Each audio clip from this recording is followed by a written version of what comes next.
Welcome to UPPSC मंथन। आज 9 अगस्त 2020 है और 9 अगस्त 2020 से रिलेटेड सारे मोस्ट इम्पॉर्टेंट करंट अफेयर को हम लोग यहाँ पे पढ़ेंगे और उससे जुड़े हुए तथ्यों को भी समझेंगे तथा इस वीडियो का पीडीएफ नीचे डिस्क्रिप्शन लिंक में दे दिया गया है, जहाँ से आप डाउनलोड कर सकते हैं। यह पूर्णतः फ्री है तथा जो लोग हमारे चैनल पर नए हैं वो हमारे चैनल को सब्सक्राइब जरूर कर लें। तो चलिए शुरू करते हैं। पहला क्वेश्चन है जो कि बहुत ही मोस्ट इम्पॉर्टेंट है। केरल के किस एयरपोर्ट पर एयर इंडिया का विमान 7 अगस्त 2020 को दुर्घटनाग्रस्त हो गया है? तो केरल के कोझिकोड कालीकट इंटरनेशनल एयरपोर्ट पे यह दुर्घटना हुआ है। यानी यहाँ पर option B Kozhikode Calicut international airport सही है। यह विमान वंदे भारत मिशन के तहत दुबई से कोझिकोड इंटरनेशनल एयरपोर्ट पर आ रहा था। इस दुर्घटना में 18 लोगों की मौत हुई है और 160 से अधिक लोग घायल हुए हैं। मूसलाधार वर्षा और खराब मौसम को दुर्घटना के लिए जिम्मेदार माना जा रहा है। मारे गए प्रत्येक व्यक्ति के परिजनों को 10 लाख रुपए और गंभीर रूप से घायल प्रत्येक व्यक्ति को 2 लाख रुपए देने की घोषणा की गई है। नागरिक विमानन मंत्री कौन है? तो नागरिक विमानन मंत्री हरदीप सिंह पुरी हैं।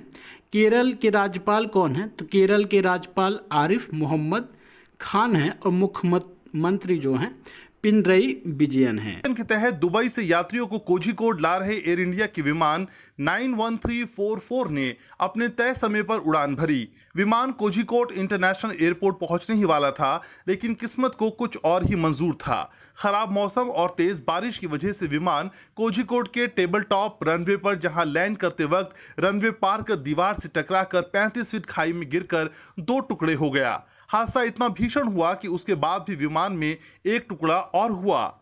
दरअसल कोझिकोड एयरपोर्ट एक छोटी सी पहाड़ी पर बनाया गया है जो भौगोलिक रूप से टेबल टॉप है। अधिकतर टेबल टॉप रनवे पठार या पहाड़ के टॉप पर ही बने होते हैं। ये रनवे आम एयरपोर्ट के रनवे से काफी छोटे होते हैं। पट्टी के किनारे घाटी होने के कारण ये एयरपोर्ट लैंडिंग के लिए बेहद खतरनाक माने जाते हैं। बारिश और धुंध के मौसम में यहाँ लैंडिंग करवाना खतरनाक हो जाता है। ऐसे में विमानों के फिसलने का खतरा ज्यादा रहता है। कर्नाटक के मंगलुरु, मिजोरम, सिक्किम, हिमाचल प्रदेश के शिमला और कुल्लू के एयरपोर्ट पर भी टेबल टॉप रनवे है। इससे पहले साल 2010 में मंगलुरु इंटरनेशनल एयरपोर्ट पर दुबई से आ रहा एयर इंडिया का विमान रनवे पर फिसलकर गहरी खाई में जा गिरा था। इस हादसे में 158 लोग मारे गए थे। विमान के क्रू मेंबर समेत 166 लोग सवार थे। डीजीसीए ने ऐसे हादसों से बचने के लिए विशेष निर्देश जारी करते हुए जिनकी समय समय पर समीक्षा होती रहती है। साथ ही इन उड़ानों को संचालित करने के लिए विशेष योग्यता वाले चालकों को शामिल किया हुआ है। नेक्स्ट क्वेश्चन है, भारत का विदेशी मुद्रा भंडार कितने अरब डॉलर हो गया है? यह कितना अरब डॉलर पहुंच गया है? तो भारत का विदेशी मुद्रा भंडार 534.568 अरब डॉलर पहुंच गया है। यानी यहाँ पर ऑप्शन बी 534.568 अरब डॉलर सही है। 31 जुलाई 2020 को समाप्त हुए सप्ताह के दौरान भारत का विदेशी मुद्रा भंडार 11 बिलियन डॉलर की वृद्धि के साथ 534 अरब डॉलर पहुंच गया है। विश्व में सर्वाधिक विदेशी मुद्रा भंडार वाली सूची में भारत 5वें स्थान पर है और सर्वाधिक विदेशी मुद्रा भंडार की सूची में चीन प्रथम स्थान पर है। मुद्रा भंडार को इसे फॉरेक्स रिजर्व या आरक्षित निधियों का भंडार भी कहा जाता है। भुगतान संतुलन में विदेशी मुद्रा भंडार को आरक्षित परिसंपत्तियां कहा जाता है तथा ये पूंजी खाते में होते हैं। नेक्स्ट क्वेश्चन है, भारत छोड़ो आंदोलन का वर्षगांठ कब मनाया गया?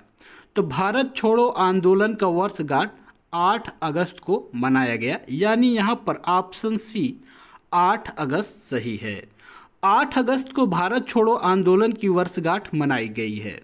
इस दिन 1942 में महात्मा गांधी ने अंग्रेजों को भारत से बाहर करने के लिए करो या मरो का नारा दिया था।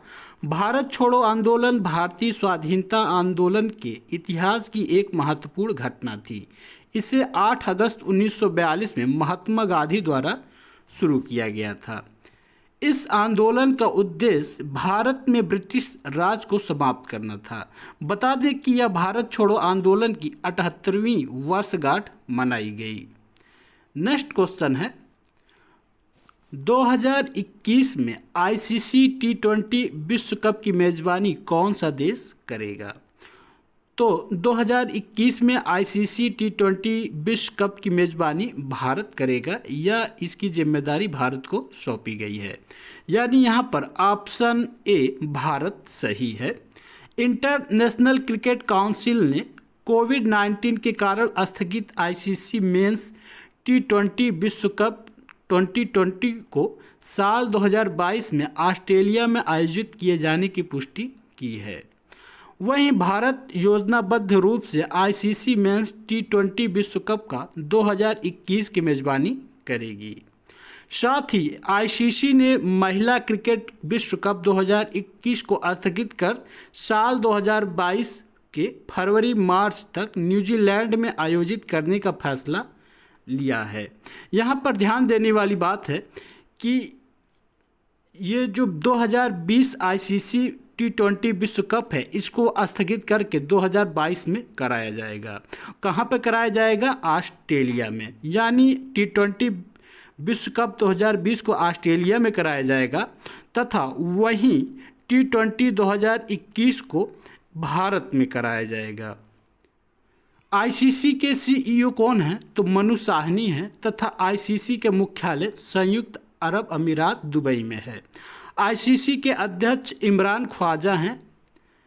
नेक्स्ट क्वेश्चन है सीआरपीएफ के महानिदेशक के रूप में किसे नियुक्त किया गया है? तो सीआरपीएफ के महानिदेशक के रूप में पीएस रानीपसे को नियुक्त किया गया है, यानी ऑप्शन ए पीएस रानीपसे सही है।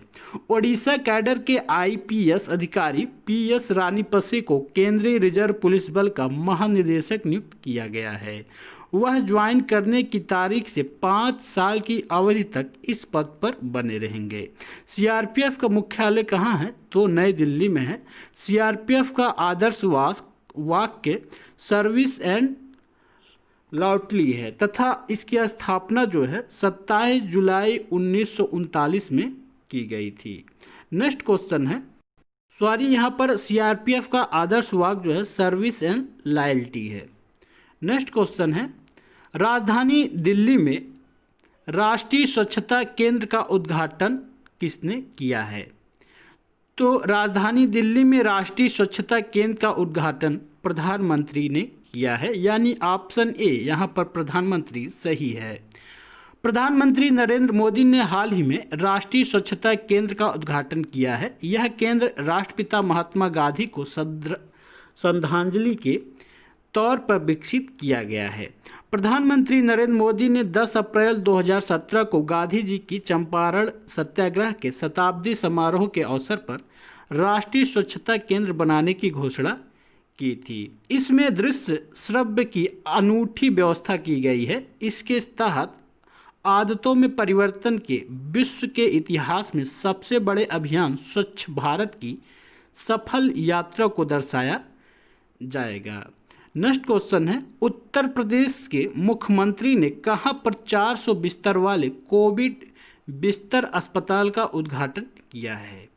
तो उत्तर प्रदेश के मुख्यमंत्री ने नोएडा में 400 बिस्तर वाले कोविड-19 अस्पताल का उद्घाटन किया है, यानी यहाँ पर ऑप्शन बी नोएडा सही है। उत्तर प्रदेश के मुख्यमंत्री योगी आदित्यनाथ ने गौतम बुद्ध नगर नोएडा के सेक्टर 39 में अत्याधुनिक सुविधाओं वाले 400 बिस्तर वाले कोविड-19 अस्पताल का उद्घाटन किया है। उत्तर प्रदेश के राज्यपाल कौन हैं? तो आनंदीबेन पटेल हैं। बता दें कि आनंदीबेन पटेल जो है हाल ही में मध्य प्रदेश की भी राज्यपाल नियुक्त की गई हैं। नेक्स्ट क्वेश्चन है श्रीलंका के प्रधानमंत्री के रूप में कौन चुना गया है या फिर से कौन चुना गया है?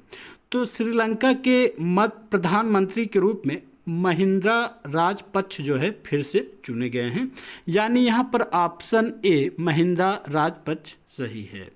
श्रीलंका में महिंद्रा राजपक्ष कल देश के नए प्रधानमंत्री के रूप में शपथ ग्रहण करेंगे। बुधवार को हुए आम चुनाव में उनकी पार्टी को शानदार जीत हासिल हुई है और अपने सहयोगी दलों के साथ पार्टी ने संसद में 2/3 बहुमत प्राप्त किया है। शपथ ग्रहण समारोह कोलंबो के प्राचीन बौद्ध मंदिर में होगा। महिंद्रा राजपक्ष को उनके छोटे भाई गोताबाया राजपक्ष शपथ दिलाएंगे। गोताबाया राजपक्ष जो है श्रीलंका के राष्ट्रपति हैं।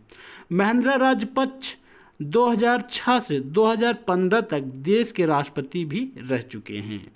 नेक्स्ट क्वेश्चन है, प्रधानमंत्री कृषि अवसंरचना कोष के तहत कितने लाख करोड़ रुपए तक की वित्तीय सुविधा की शुरुआत की जाएगी या की गई है? तो बता दें, प्रधानमंत्री कृषि अवसंरचना कोष के तहत 1 लाख करोड़ रुपए की वित्तीय सुविधा शुरू की गई है, यानी यहाँ पर ऑप्शन ए 1 लाख करोड़ सही है। प्रधानमंत्री नरेंद्र मोदी आज वीडियो कॉन्फ्रेंस के जरिए कृषि अवसंरचना कोष के तहत 1 लाख करोड़ रुपए तक की वित्तीय सुविधा की शुरुआत करेंगे। वे प्रधानमंत्री किसान योजना के अंतर्गत 8.5 लाख किसानों के लिए 17,000 करोड़ रुपए के कोष की छठी किस्त भी जारी करेंगे।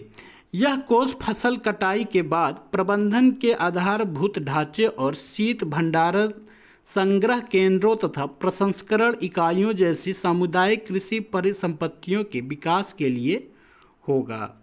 कौन होगा? जो 1 लाख करोड़ रुपए जारी किया जा रहा है, ये होगा। ये था आज का हमारा प्रमुख मोस्ट इम्पॉर्टेंट करंट अफेयर। हमारे इस वीडियो को अधिक से अधिक लाइक, शेयर और कमेंट करें तथा जो लोग हमारे चैनल पर नए हैं वो हमारे चैनल को सब्सक्राइब करें।